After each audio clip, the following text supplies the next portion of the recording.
wala ñeme wuñ ko woon tëj rek léegi Soya Diagne nekk ci kaso bi pour lan Soya Diagne des ci kaso bi ba léegi ak lan la Soya Diagne def ba ñu yóbbu ko instruction. Pendant ce temps Ngoné Saliou Diop est toujours là Ngoné Saliou Diop dafa insulter injurer askan wu Cheikh Oumar Foutiyou Tall bokk askan wu Seydi Hadj Malick bokk insulter xeet boo xam ne ni dafa wër Afrique tey Ngoné Saliou n'est pas inquiété. Saa Wolof aujourd'hui il y a combien de plaintes mu laal ñaari kilifa koo xam ni porte-parole la officiel ci Tijaan yi laal Seydi Hadj Malick ba tey mu ngi taxawaalu. Qu'est-ce qui explique ces convocations? Abbas Fall qui fait une plainte à Bougar Diouf, mais Abbas Fall que Khalifa Sall taxawu Sénégal avait porté plainte si li xewoon ci siège yu taxawu Dakar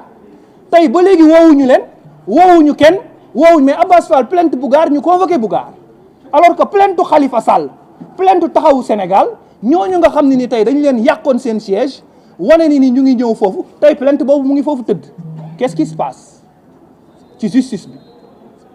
loolu la ñuy fàttali. beneen bi ci topp mooy l'acharnement sur les hommes d'affaires aujourd'hui mais balaa ngay wëri Qatar balaa ngay wëri Turquie balaa ngay wëri feneen ak feneen mais au Sénégal il y a des champions. Tahirou Sarr est là qui était sauveur pendant des années ñu ngi ko teg ci kaso bi.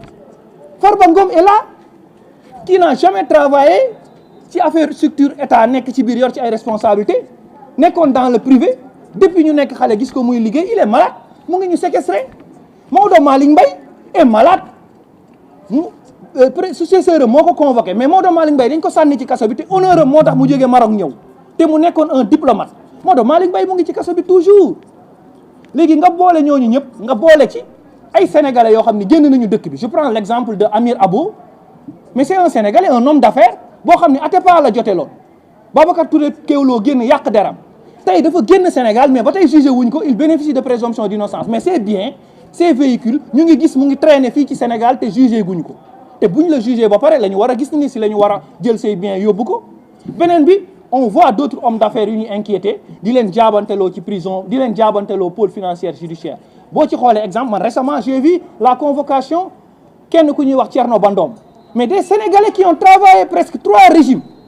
nekk d'honnêtes hommes d'affaires 3 régimes ñu ñëw leen di leen convoquer di leen traîner loo jël un homme d'affaires comme Thierno Ndom ba arrêté ko naan ko warul voyager alors que tous les 3 régimes il était là en tant que travailleur et bosseur c'est injuste. Pendant ce temps l'affaire Azer est là DG Azer ànd na ak ministre bi dem fële l'affaire ONAS est là les 5 milliards pour revenir sur les 5 milliards un ministre bu taxaw publiquement devant l'autorité parlementaire devant les parlementaires ne leen il a pris 1 milliard et quelques sur l'argent des contribuables pour indemniser ci pour defe ci assistance moom daf ko assumer daf ne dama jël 1 milliard parce que xaalis amul ma jël xaalisu sénégalais mais xaalisu contribuable boobu est-ce que xam ngeen yan xaalis la combien de temps ngeen di gis ay nit ñu leen di ketal ci télé yi ak ci rajo yi naan dañ leen war a opérer naan dañ leen war a transférer naan seen papa dafa gaañu amul ku leen fayal école sénégalais yooyu seen impôt ak seen taxe si la ñu natt yóbbu ko direction de l'action sociale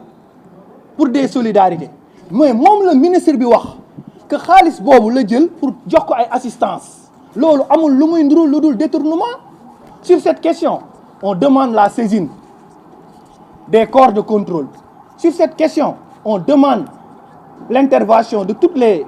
sociétés civiles yi woote transparence ak bonne gouvernance parce que ministre bi li mu def avoué ko assumé ko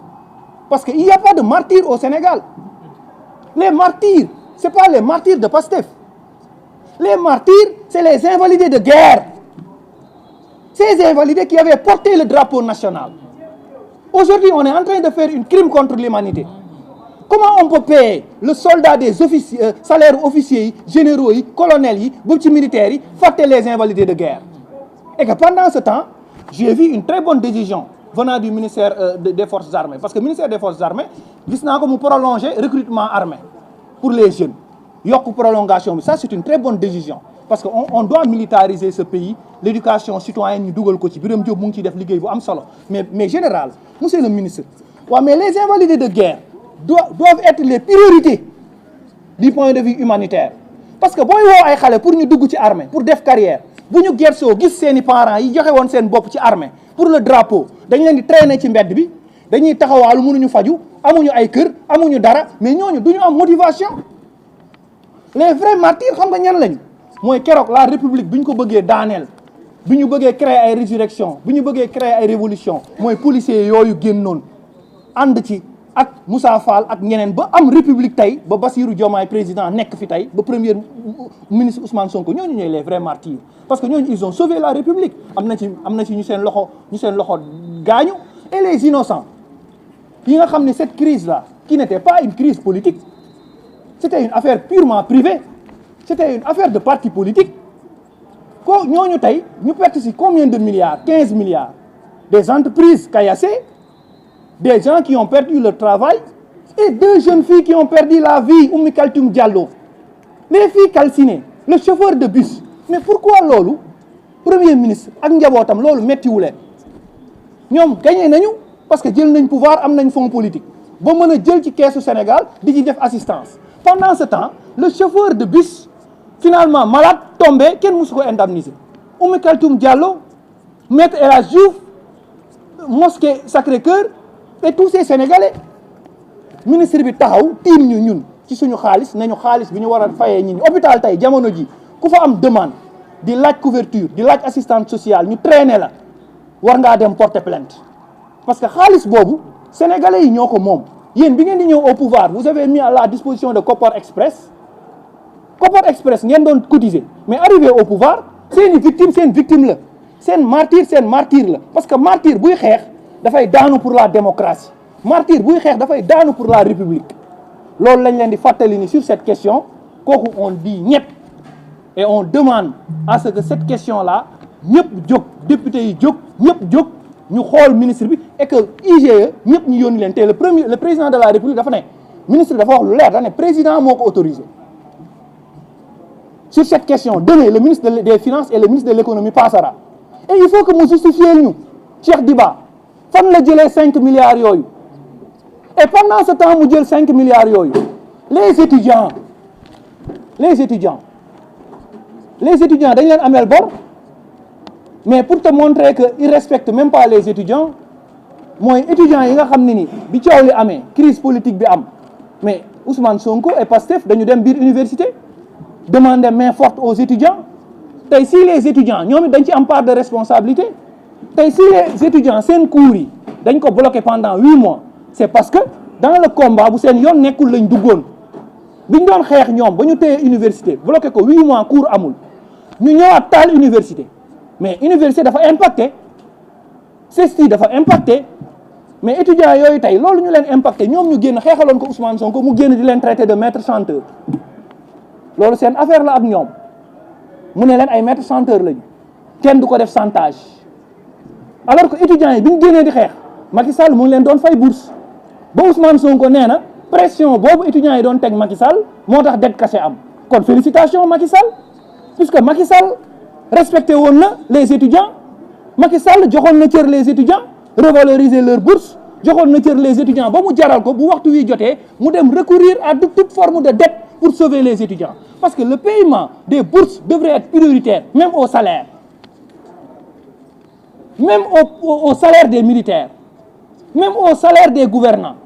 parce que université fa la ñuy produire les futurs généraux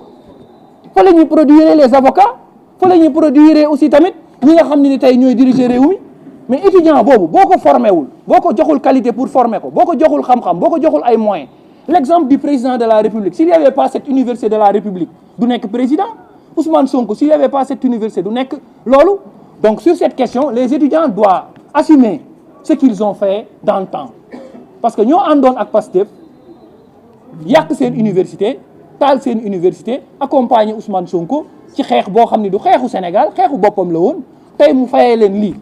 mais ñun liñ ci mën waslu ak mooy dinañ leen accompagner pour demander que état bi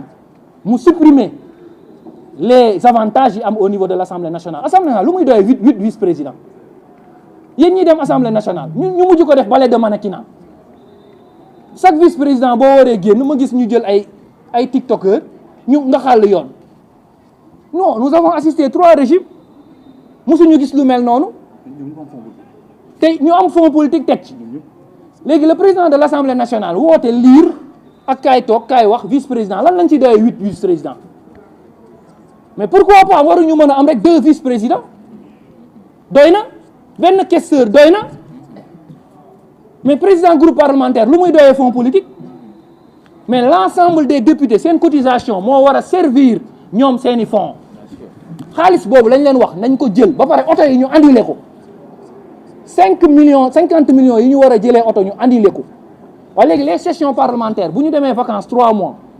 dañuy dem vacances 3 mois mais dañ leen koy fay assemblée ñaata session la am bariwul mais dañ leen di fay